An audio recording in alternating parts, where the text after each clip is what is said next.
The plans have been folded neatly, wrapped in waterproof paper, and put on the shelf. Most of the students here in the Morningside area now attend Poly High School, about a 45-minute walk from this point. For the time being, they're just flat out of luck. There's not even any speculation as to how long this vacant lot will remain a vacant lot. Jerry Park, Channel 8 News on the Move, Fort Worth.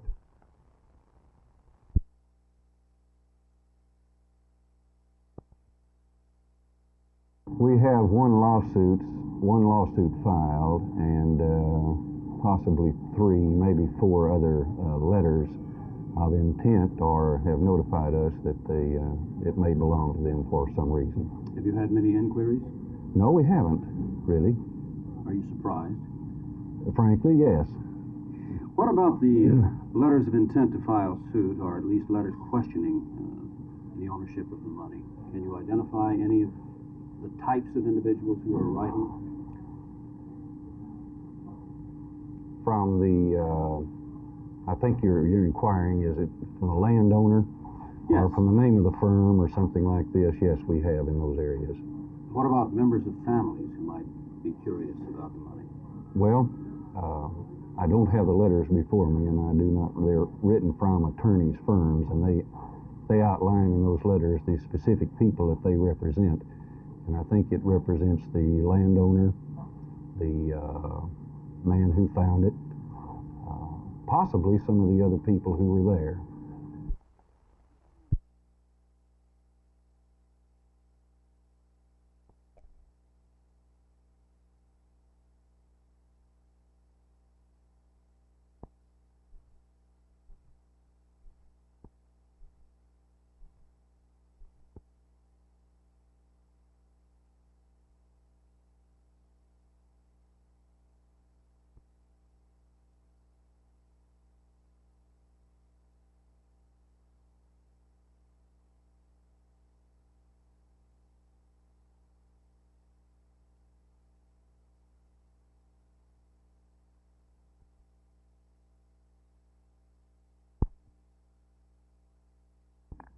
Just lately, Vern, much better. We had that bad spell when we had the injuries and couldn't really get ourselves organised. I think the crowning point was last week in Toronto. Of course, we won 3-0.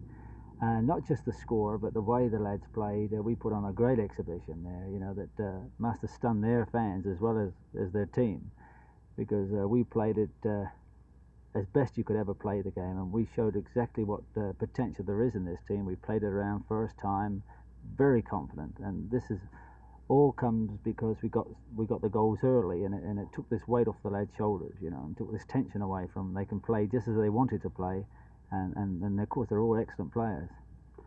How do you assess what's before you this weekend in New York? Now here's a team that you defeated late in the game down here in Dallas.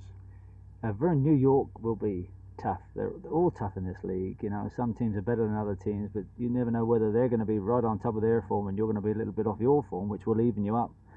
So I never like to count my chickens, but I think after last week's good win, we should feel confident enough to beat New York. There'll be a big crowd in New York because of the double header, and we like atmosphere. There's 7,000 up in Toronto, and we enjoyed the atmosphere up there, even if it was a lot of booze and catcalls and people throwing things at us. But it was better than, you know, empty stands.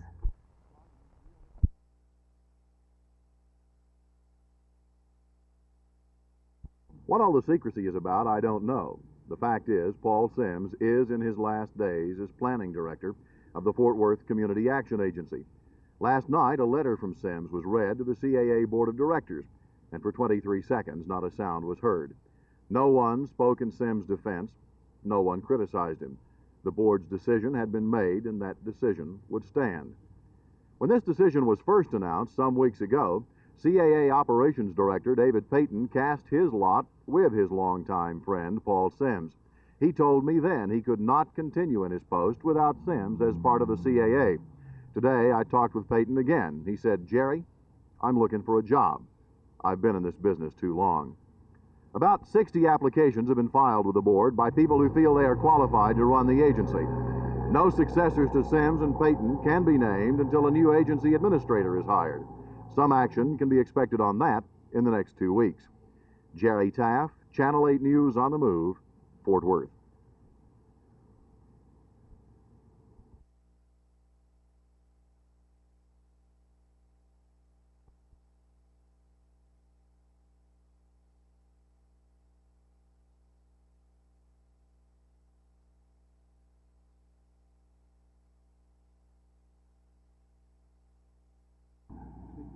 Yes, sir, certainly did.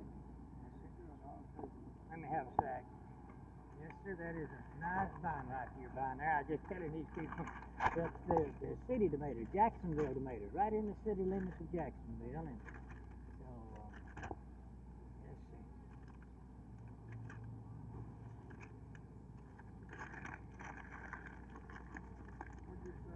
$1. Certainly.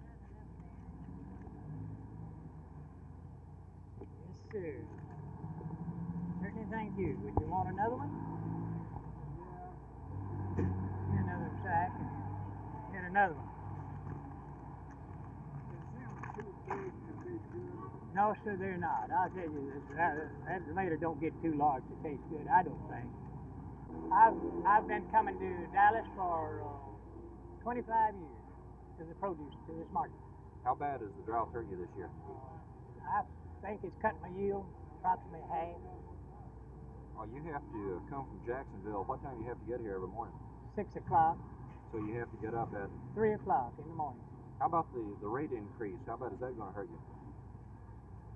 Well, it's going to have considerable bearing on me. It's 2.5 times the price we did pay before this happened. So if you make 2 trips a week, it's $10 for the 2 trips, where would be 4 if we hadn't made the raise. You raise quite a variety of things here. You do it all yourself? Yes, sir, we sure do. We do it all ourselves, just 2 of us. It's practically very little help we hire. 2 of us. How much do you think it's going to hurt you between the drought and the rate increase? I'll cut my profits 50%.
We ran them through NCIC, the National Crime Information Center, and there is no report in that file at all on any of these numbers.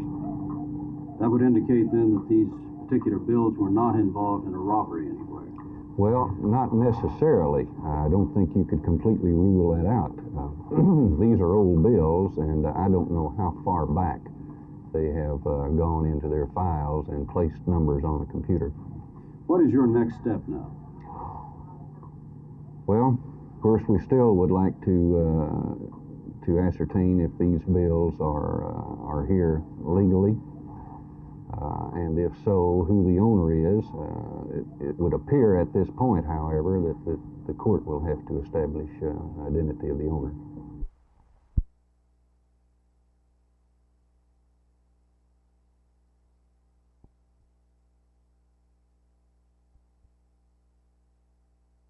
At 12:50 on this date, the East Dallas Bank was held up by a lone armed gunman. An undetermined amount of cash was taken from 3 tellers. Mr. Brokaw, the president, emphasized that no one was harmed in the incident and that all the depositors of the bank are fully insured.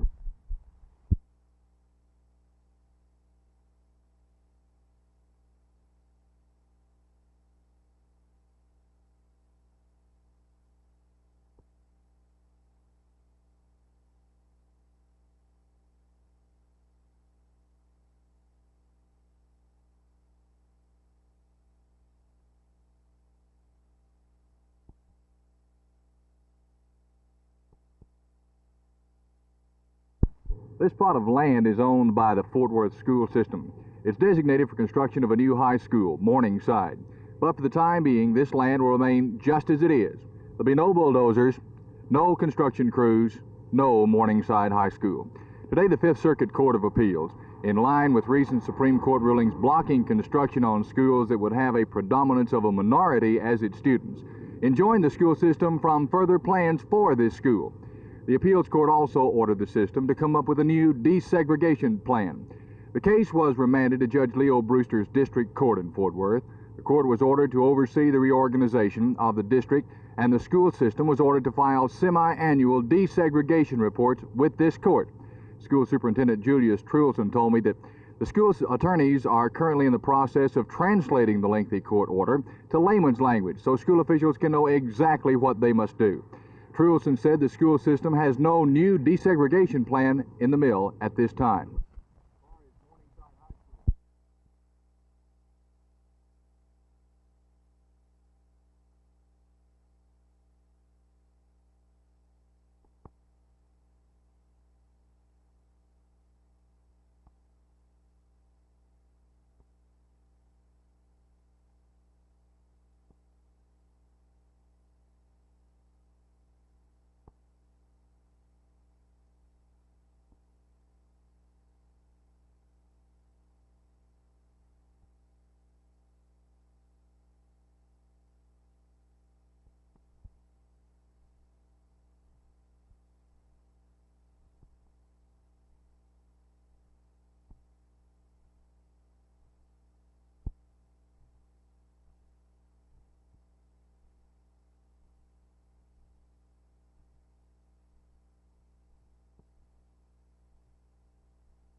I guess it belongs to me. I found it. Finders keepers? Yeah. Have you ever found money before? $3. How do you feel about finding this? Well, I was so nervous, and I couldn't hardly dial telephone. So when I finally went back to work, well, I got so sick I just had to come home.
Well, the city's just, the council has just worded it different. See, the appeal board says one door with a big window to jump out of.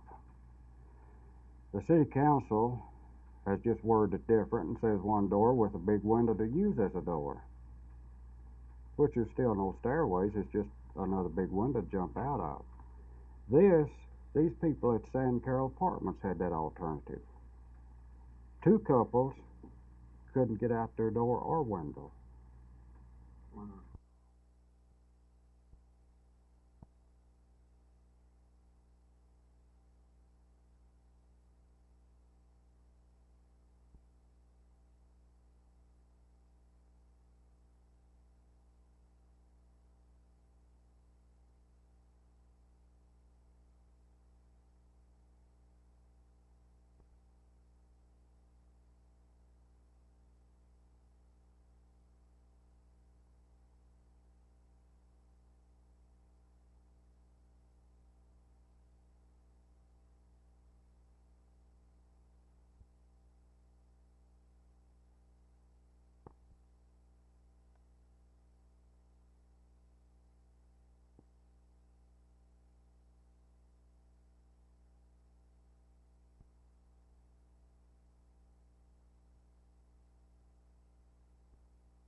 Certainly intend to stay in Fort Worth and to serve my people, to try to cry against racial and social injustice, and I will do this in whatever means are available for me.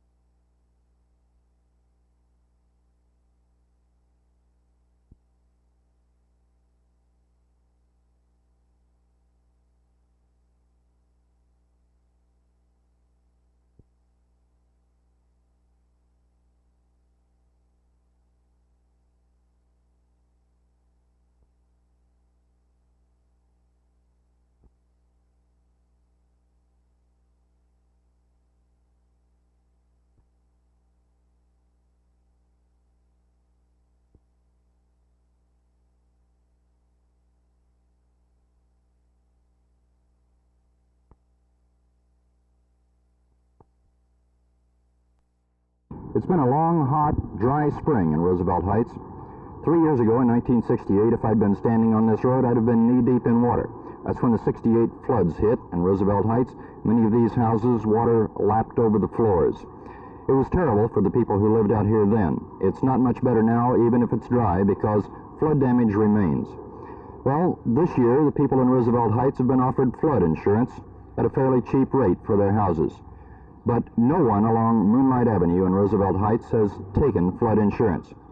I talked with one of the residents out here, Mr. Homer Fisher, to find out why. Now, I'm going to be frank with you. I ain't giving them a dime without else I'll get me a house city.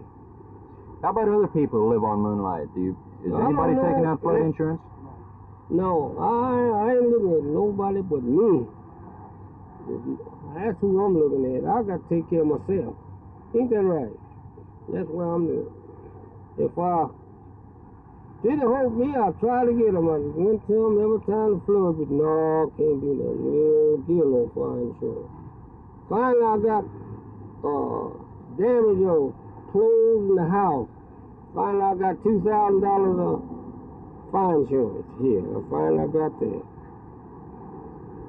That is still ain't gonna help me. Agents disagree with the residents of Roosevelt Heights. The insurance people feel that flood insurance is a pretty good deal.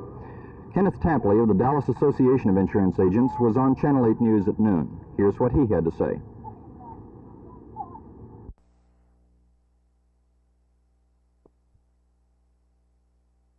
Well, it don't happen very often. I led the race the last probably 20 green laps, and of course a lot of yellow laps were involved in between, which caused me to run out of fuel later on, which I decided that if I could stop in the middle of the racetrack and bring out one more yellow, I might get to restart the race. And what was the result when you did stop? Well, they ran one more lap, and the race was called officially at the end of 28 laps, and I was given 8th place. Whereas, had you had enough fuel, or had they not had so many yellow laps that you perhaps feel were unfair, you would have easily won it and picked up first place? Well, probably so, because I had led. It would have looked like I would have probably won. You can't say that you'd have won. You know, you never know what could happen. Would you tell us why they have so many yellow flags out at the Devil's Bowl? Well, the weatherman, no rain is a big problem. They're having a real dry surface, and that causes a lot of spin-outs, a lot of problems. That's the main reason. You feel that it is a good safety factor. You'd rather see more yellow flags and run out of gas than perhaps have a few accidents? Well, I think probably we're actually having more accidents as it stands now than we would if the track was a little wetter. Of course, we can't, nature, you know, it works in mysterious ways. Now, what is your strategy tomorrow night? You going to take along an extra gas tank, or can you have more than 25 gallons? Well, I have a 30-gallon tank, but usually 15 gallons is enough to run the race. All I can say is we'll go out and try again.